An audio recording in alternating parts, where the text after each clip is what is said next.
ঢাকা বিশ্ববিদ্যালয় ক্যাম্পাসে কোটা আন্দোলনকারীদের সঙ্গে ছাত্রলীগের নেতাকর্মীদের সংঘর্ষের ঘটনায় আহত হয়ে ঢাকা মেডিকেল কলেজ হাসপাতালে চিকিৎসাধীন আছেন ১৫০ শতাধিক।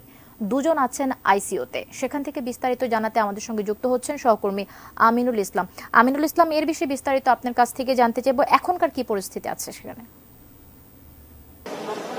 আমাদের সহকর্মীরা যেমনটি ঢাকা বিশ্ববিদ্যালয় থেকে জানাচ্ছিলেন যে ঢাকা বিশ্ববিদ্যালয়ে যে আজকে যে পরিস্থিতি হয়েছে এবং কোটা বিরোধী আন্দোলনকারীদের সঙ্গে ছাত্র সংগঠন ছাত্রলীগের সঙ্গে যে সংঘর্ষ হয়েছে এবং তার ফলে যারা আহত হয়েছে তাদেরকে কিন্তু ঢাকা মেডিকেল কলেজ হাসপাতালে আনা হয়েছে এবং এই ঢাকা মেডিকেল কলেজ হাসপাতালে আমরা যদি জানতে পেরেছি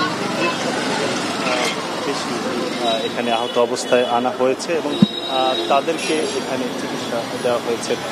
এর মধ্যে তারা অনেকে চিকিৎসা এখানে নিচ্ছেন এবং অনেকে চিকিৎসা নিয়ে এখান থেকে চলে গিয়েছে, প্রাথমিক চিকিৎসা নিয়ে অনেকে চলে গিয়েছেন।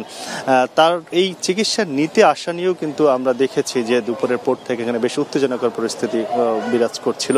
বিশেষ করে এই ঢাকা মেডিকেল কলেজের ভিতরের অংশে যারা আন্দোলন করছেন সেই কোটা বিরোধী আন্দোলনকারী শিক্ষার্থীরা এখানে বেশ জড়ো অবস্থায় ছিলেন এবং তাদের যেহেতু বেশি আহত এখানে চিকিৎসাধীন ছিল, তারা এর ভিতরে অবস্থান করছিলেন।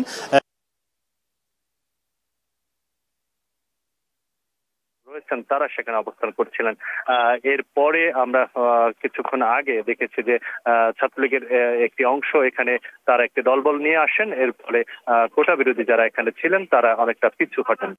তো এরকম একটা পরিস্থিতি আসলে আমরা ঢাকা মেডিকেলেও দেখছি, যারা চিকিৎসা নিতে আসছেন তাদের মধ্যেও আসলে এক পক্ষ অন্য পক্ষকে বাধা দেওয়ার চেষ্টাও আমরা এই ঢাকা মেডিকেলে দেখেছি যে আসলে তারা যাদের অন্য পক্ষের যারা আহত হচ্ছে তাদেরকে সেখানে আসতে বাধা দেওয়া হচ্ছে, এরকম একটা চিত্র এখানে ছিল।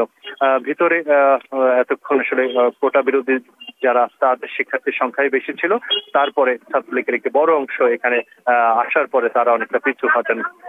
তো এরকম একটি পরিস্থিতির মধ্য দিয়েও যারা এখানে চিকিৎসা নিতে আসছেন তাদেরকে চিকিৎসা দেওয়ার ব্যবস্থা করা হয়েছে, প্রাথমিক চিকিৎসা দেওয়া হয়েছে। অনেককে সেই চিকিৎসা নিয়ে গিয়েছেন, আবার কেউ কেউ অন্য হাসপাতালেও গিয়েছেন। তো এই অবস্থার মধ্য দিয়ে আমরা যেটি জানি যে আজকে সারাদিন ঢাকা বিশ্ববিদ্যালয় এলাকায় যে